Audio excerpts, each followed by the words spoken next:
Hello to all my interested viewers and subscribers out there. This is Don Crone, and you are watching my channel entitled Writer, Poet, Philosopher Don.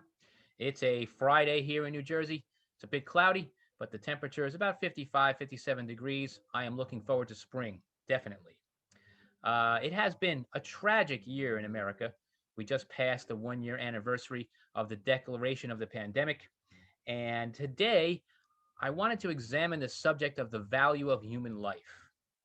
Now, the president, Joseph Biden, last night gave an address and he expressed hope and tried to instill that hope in Americans that by July 4th, we will be able to gather in small groups. And I think that's wonderful. I think it's also wonderful that we're making progress with the vaccine. We are vaccinating millions of people each day. That is definitely progress.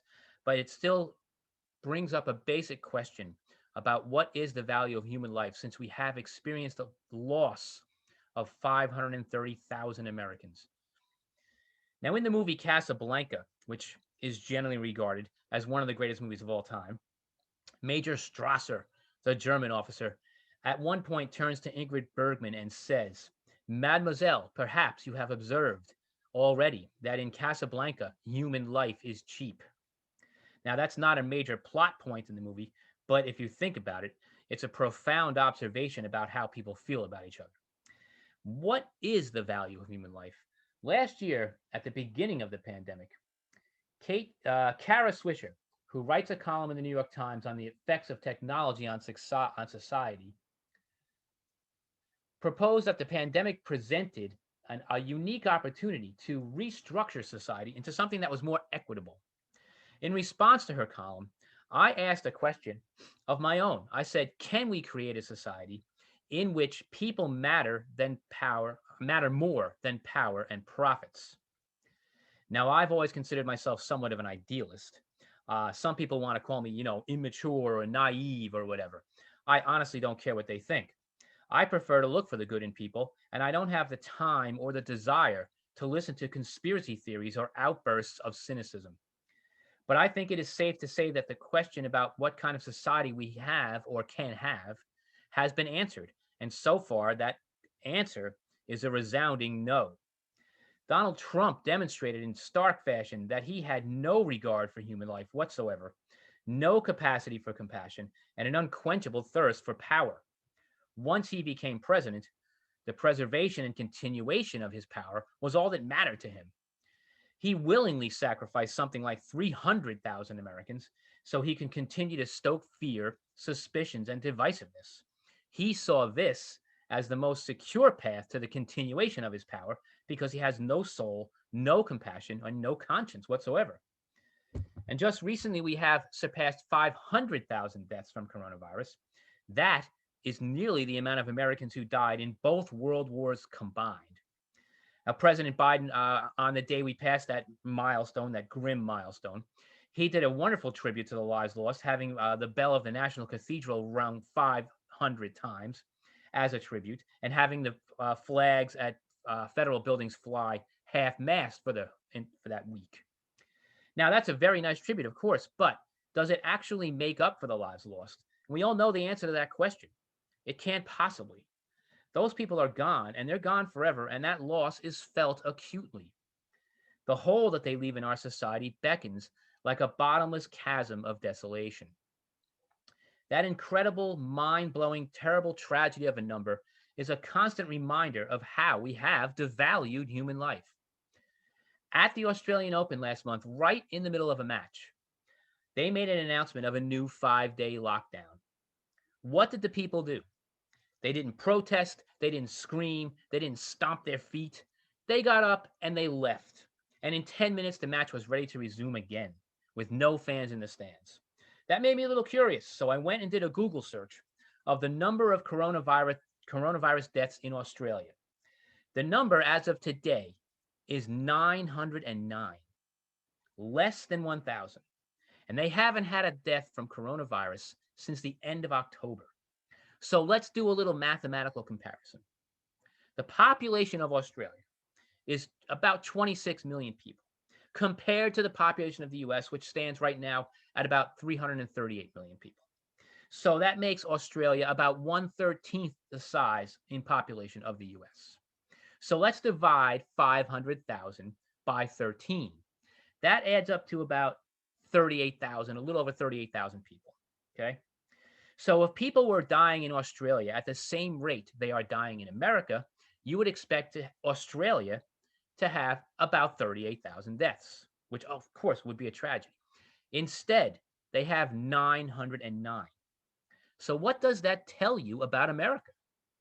You can fill in your own answer, but it tells me that we have completely lost our perspective and that we place more value on the preservation of our ignorance than on the lives of our neighbors. In my last video, I talked about how the greatest generation had come together during World War II and delivered victory and unprecedented prosperity in the following decade to the United States, that decade being the 1950s. That's nothing more than a quaint notion now. The medical community has begun to distribute vaccines, and so far, more than 50 or almost 60 million Americans have gotten at least one shot, which is awesome. But there are people who are outright protesting and saying they will not get vaccinated. They prefer to believe in conspiracy theories and listen to those who spread fear. In other words, they would rather feed their own ignorance and fear than help save their own life or that of their neighbor. There was a video a couple of months ago in which a nurse working in a hospital in the Midwest talked about how people dying from coronavirus still refuse to believe it.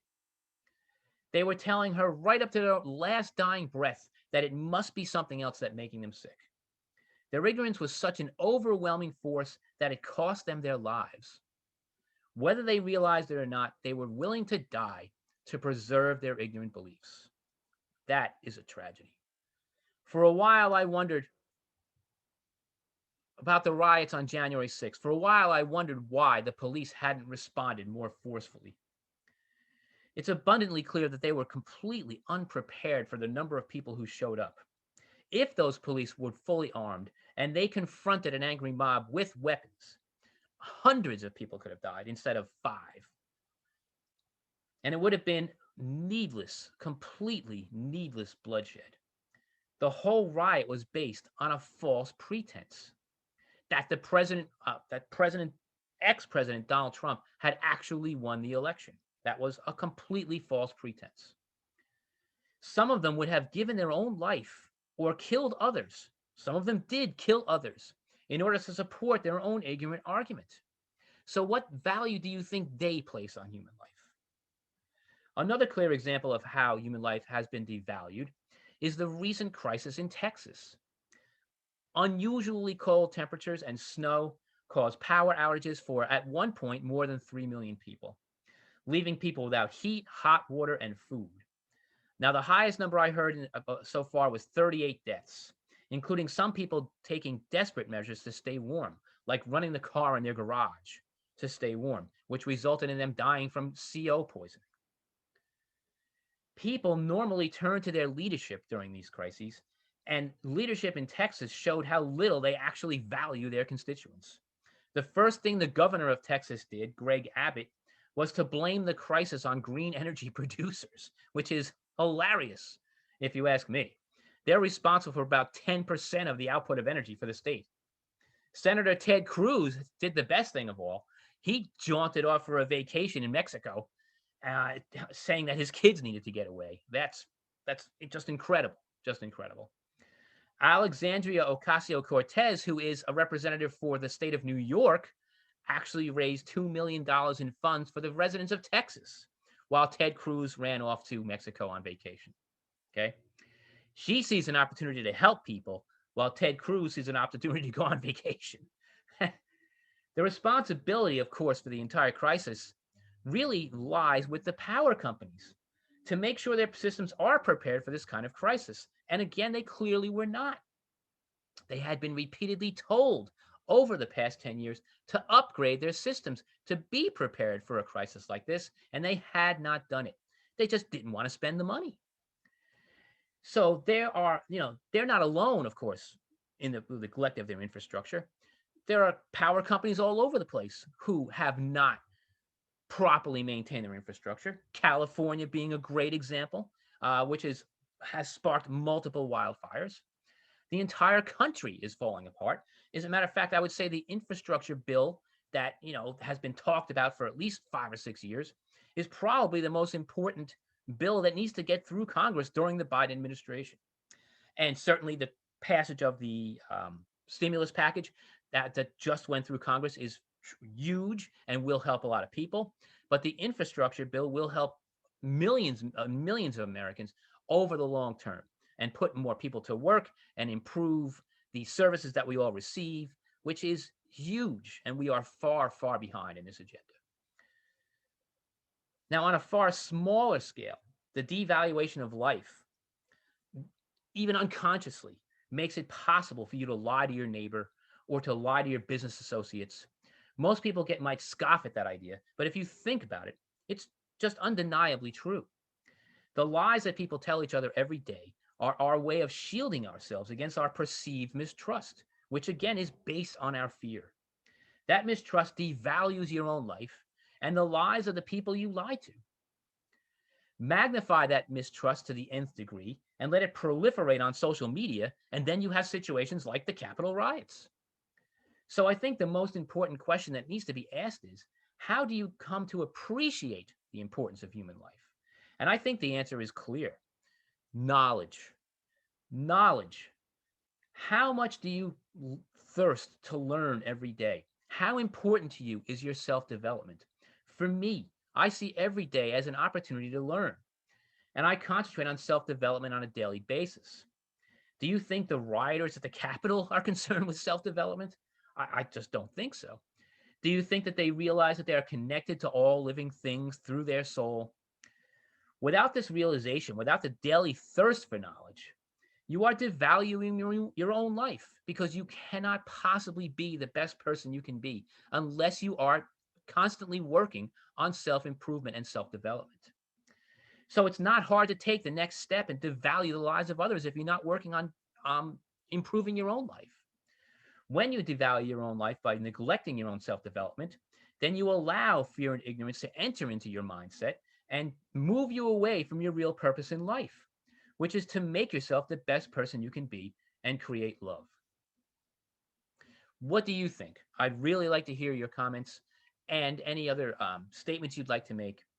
Please click on the red button and subscribe. Ring the bell to be notified of further posts, and leave me your comments. I will do my best to try to respond. I hope that this has been a thought-provoking video for you, and I wish you all the best of luck, health, happiness, and prosperity.